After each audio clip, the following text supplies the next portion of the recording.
चलिए जी, ये है हमारे अब क्वेश्चन आंसर कि सही उत्तर छांटे। दयाराम साहनी के नेतृत्व में हड़प्पा की खुदाई करवाई गई थी कब? 1921 में। बीसी का अर्थ है बिफोर क्राइस्ट, यानी कि ईस्वी पूर्व। किसकी पूजा सरस्वती सिंधु सभ्यता में नहीं होती थी? हमने अभी अभी पढ़ा है, शिव की होती थी, पीपल की भी थी, वटवृक्ष, मातृदेवी थी, विष्णु भगवान की नहीं होती थी। बहुमूल्य पत्थरों का आयात गुजरात, ईरान और अफगानिस्तान से किया जाता था। रिक्त स्थानों की पूर्ति करें। बालू व स्फटिक पत्थरों के चूर्ण को गोंद में मिलाकर क्या तैयार किया जाता था? फेयांस, जिससे कि वस्तुएं बनाई जाती थी, मूर्तियां भी बनाई जाती थी। तांबा व टिन मिलाकर कांसा तैयार किया जाता था। खुदाई में सबसे अधिक नगर सरस्वती और सिंधु नदी घाटी में मिले हैं। नगरों की बसावट के डैश भाग थे, 2 भाग थे इसके, एक पश्चिमी और एक पूर्वी भाग। पश्चिमी भाग को दुर्ग क्षेत्र या नगर दुर्ग कहा जाता था और पूर्वी भाग जो था वो निचला नगर कहलाता था। नगर की खुदाई में बंदरगाह के अवशेष मिले हैं, तो ये है लोथल और धोलावीरा। नेक्स्ट हमारा कि उचित मिलान करें। तांबा कहाँ मिलता है? राजस्थान में। सोना कर्नाटक में, टिन अफगानिस्तान। और बहुमूल्य पत्थर कहाँ से मंगवाए जाते थे, आयात होता था इनका? गुजरात से। अब है राइट रॉन्ग। सरस्वती सिंधु सभ्यता में बैल और ऊंटों की सहायता से हल से कृषि की जाती थी, ये सही है। अनेक मन के कार्नेलियन पत्थरों से बनाए गए थे, ये भी सही है, क्योंकि इन पत्थरों में माला के लिए सुराख करना जो था वो आसान होता था, इजी था। धोलावीरा में बंदरगाह के अवशेष मिले हैं, जहां से प्रमाणित होता है कि विदेशों से भी व्यापार होता था, तो ये भी बिल्कुल सही है। सरस्वती सिंधु सभ्यता का सबसे विस्तृत स्थान राखीगढ़ी जो है वो गुरुग्राम में है, तो ये बात गलत है, गुरुग्राम में नहीं है, राखीगढ़ी हिसार में है। उसके बाद है हमारे लघु प्रश्न। सरस्वती सिंधु सभ्यता के अवशेष कहाँ कहाँ से प्राप्त हुए हैं? तो ये प्रश्न हम करेंगे यहाँ से। ये लीजिए, सरस्वती सिंधु सभ्यता के अवशेष कहाँ कहाँ से प्राप्त हुए हैं? तो विश्व की सभी सभ्यताएं जो है विशेष तौर पर नदियों के किनारे ही उत्पन्न हुई है। खुदाई में सरस्वती सिंधु सभ्यता के अवशेष रावी नदी के किनारे, हड़प्पा में सिंधु नदी के किनारे, मोहनजोदड़ो, लोथल, धोलावीरा, मेहरगढ़, राखीगढ़ी, चन्हूदड़ो, रोपड़ में मिले हैं। नेक्स्ट क्वेश्चन है हमारा कि नदियों का सभ्यता से क्या संबंध है? नदियों का सभ्यता से बहुत गहरा संबंध है, क्योंकि अभी हमने पढ़ा कि सारी सभ्यताओं का जन्म जो है वो नदियों के किनारे पर ही हुआ है, क्योंकि वहां से मनुष्य को जल मिलता है, कृषि के लिए, अपने जानवरों के लिए भी उसे पानी आसानी से वहां से मिल जाता है। Next third question, Saraswati Sindhu सभ्यता के नगरों के बारे में लोगों को कैसे पता चला? कि पहले बार रेल लाइन बिछाने का कार्य जब चल रहा था, तब मजदूरों ने एक टीले से ईंटों के रोड़े यानी कि टूटी हुई ईंटें जो थी वो उठा ली, और उस समय अंग्रेज अधिकारियों का ध्यान उस टीले की तरफ गया, तो जिससे उस सभ्यता के बारे में पता चला। और पहली बार 1921 में दयाराम साहनी के नेतृत्व में रावी नदी के किनारे खुदाई करवाई गई थी, तब एक विशाल नगर के अवशेष मिले थे। और उसके बाद 1922 ईस्वी में भी आर.डी. बनर्जी यानी कि राखाल दास बनर्जी के नेतृत्व में सिंधु नदी के किनारे मोहनजोदड़ो से भी इसी प्रकार के अवशेष प्राप्त हुए थे। नेक्स्ट है हमारा फोर्थ क्वेश्चन कि सरस्वती सिंधु सभ्यता के लोगों के मनोरंजन के साधन क्या थे?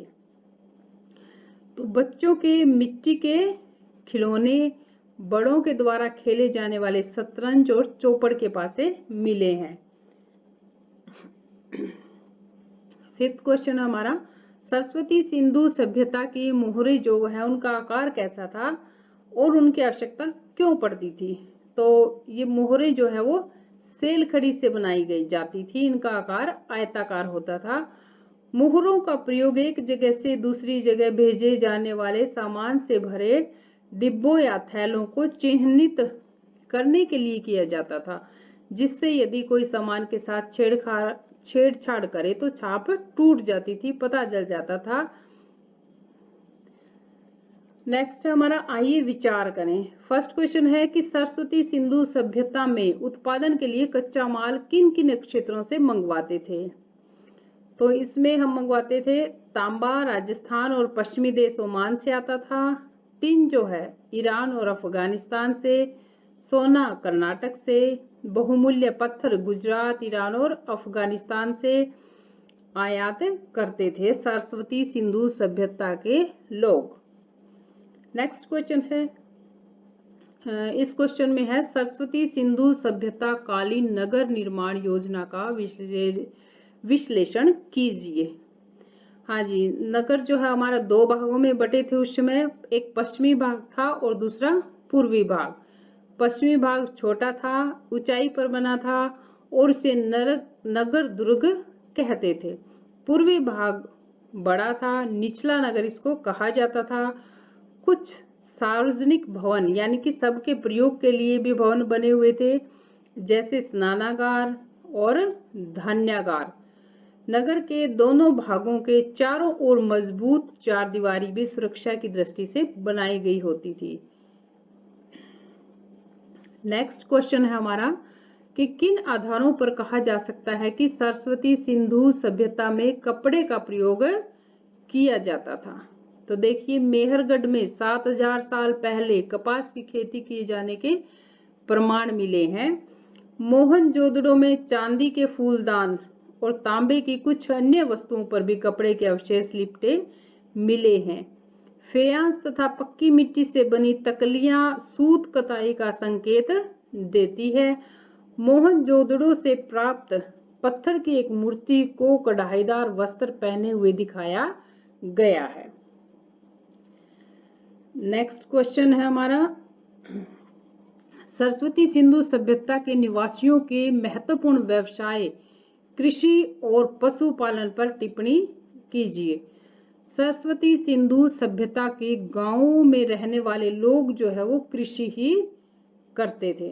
वे गेहूं, जौ, दालें, मटर, धान, तिल और सरसों का उत्पादन करते थे।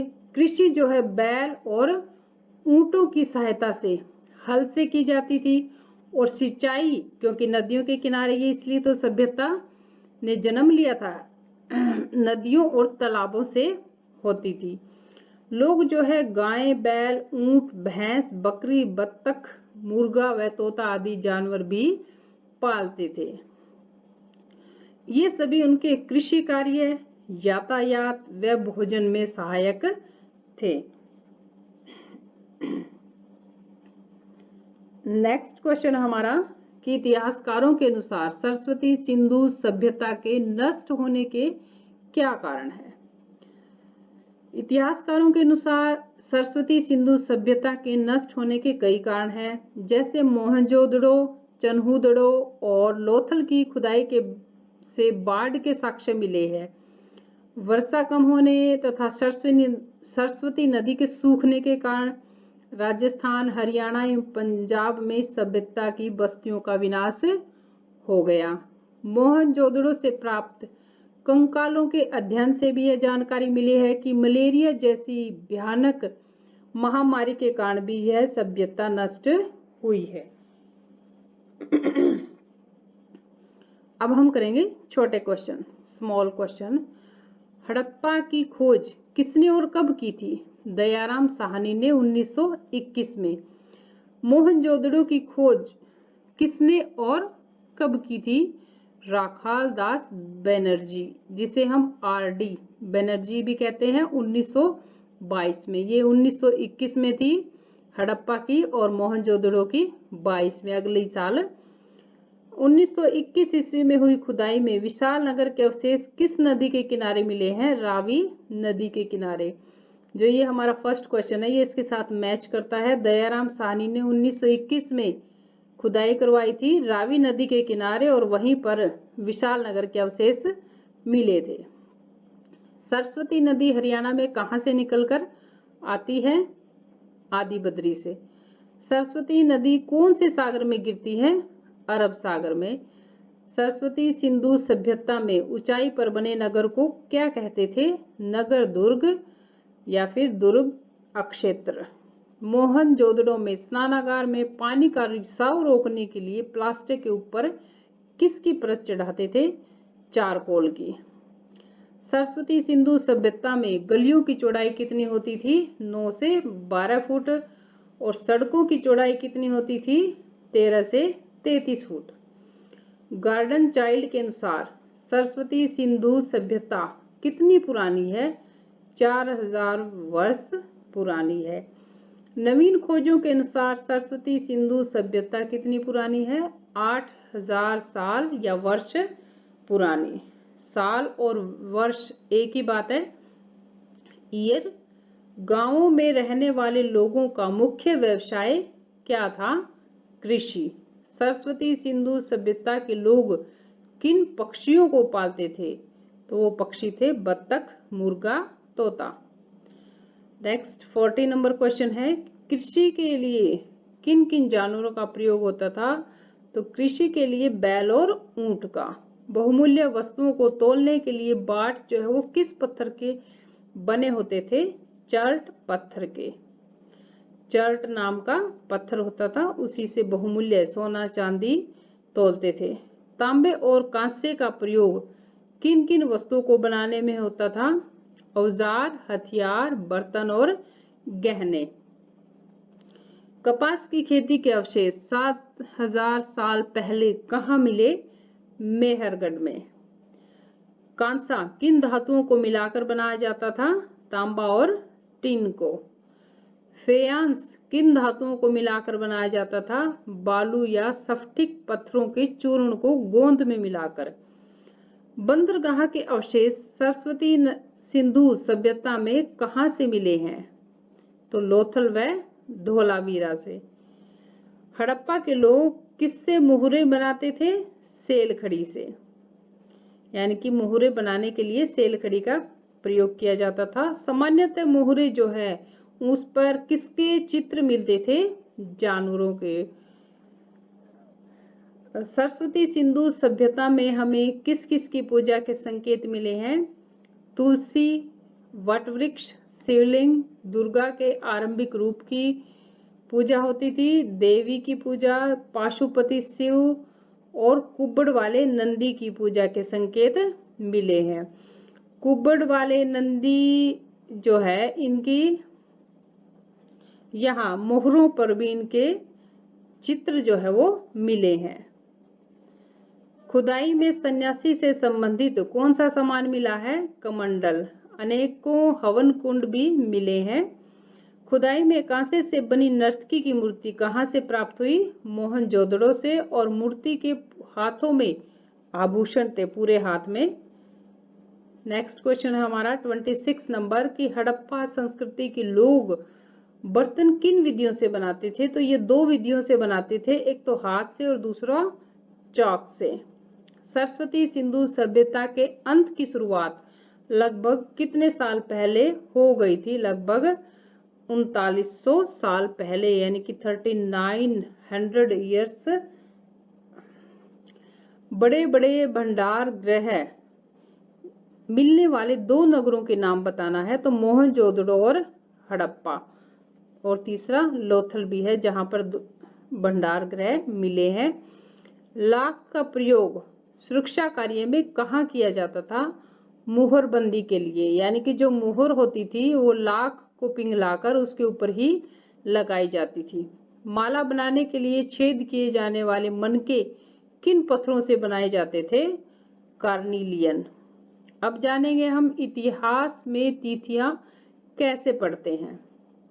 ये देखिए, बीसी इसका अर्थ होता है बिफोर क्राइस्ट, जिसे हम ईसा पूर्व लिखते हैं। BCE बिफोर क्राइस्ट एरा, ईसवी या ईसा पूर्व, ये दोनों एक ही चीज है, अभी समझाऊंगी मैं। AD एनो डोमिनी सिंपल ईसवी लिखते हैं। CE सी से कॉमन, ई से एरा, इसको भी हम ईसवी लिखते हैं। अब ये ईसा पूर्व और ईसवी क्या है, ये क्रिश्चियन एरा कहलाते हैं ये शब्द, ईसवी पूर्व और ईसवी या ईसा। भारत में क्रिश्चियन एरा का प्रयोग 200 वर्ष पहले ही आरंभ हुआ था। तो ये ईसा पूर्व क्या है, यानी कि ईसा मसीह के जन्म से पहले, और ईसवी ईसा मसीह के जन्म के बाद। जैसे ये देखिए लाइन बनाई मैंने, ईसा मसीह का जन्म हुआ था यहाँ इस ईयर में, ठीक है। तो इससे पहले के जो ये साल है इधर वाले, तो ये क्या कहलाएंगे, ईसा पूर्व, ये वाले साल कहलाएंगे ईसा पूर्व, यानी कि ईसा मसीह के जन्म से पहले। तो यहाँ पे अगर 2 ईयर्स पहले कोई बात हुई है तो हम क्या लिखेंगे, 2 ईस्वी पूर्व, ईस्वी पूर्व यानी कि ईसा मसीह के जन्म से 2 साल पहले। और यदि इधर की तरफ कोई बात हमें लिखनी है तो वो हम सिंपल लिखेंगे ईस्वी। तो बाद वाले सालों को हम लिखते हैं सिंपल ईस्वी में। मान लिया यहाँ पे 30 साल बाद कोई घटना हुई है तो हम क्या लिखेंगे, 30 ईस्वी, 500 ईस्वी, यानी कि इधर जितनी भी घटनाएं लिखेंगे हम उनके सन लिखेंगे तो हम लिखेंगे ईस्वी, और ईसा मसीह के जन्म से पहले जो घटना हुई थी पूर्व, तो हम ईसा पूर्व लगाते हैं। और ईसा मसीह कौन थे, ये देखिए, ईसा थे क्रिश्चियन जो होते हैं, हम 25 दिसंबर को क्रिसमस मनाते हैं, तो उस दिन ईसा मसीह के नाम से ही मनाते हैं हम, उन्हीं का जन्मदिन होता है ईसा मसीह। क्रिसमस जो है उनको सूली पर उस पे टांग दिया गया था, जो दोनों साइड हाथ होते हैं उसके ऊपर सीधा क्रिश्चियन का प्लस का निशान होता है, ऊपर की तरफ थोड़ा प्लस होता है इस टाइप से। ये क्रिश्चियन जो है इसलिए इसका नाम क्रिश्चियन एरा है। तो इनके जन्मदिन से पहले के जो साल है वो ईसा पूर्व कहलाते हैं और बाद के ईसा कहलाते हैं।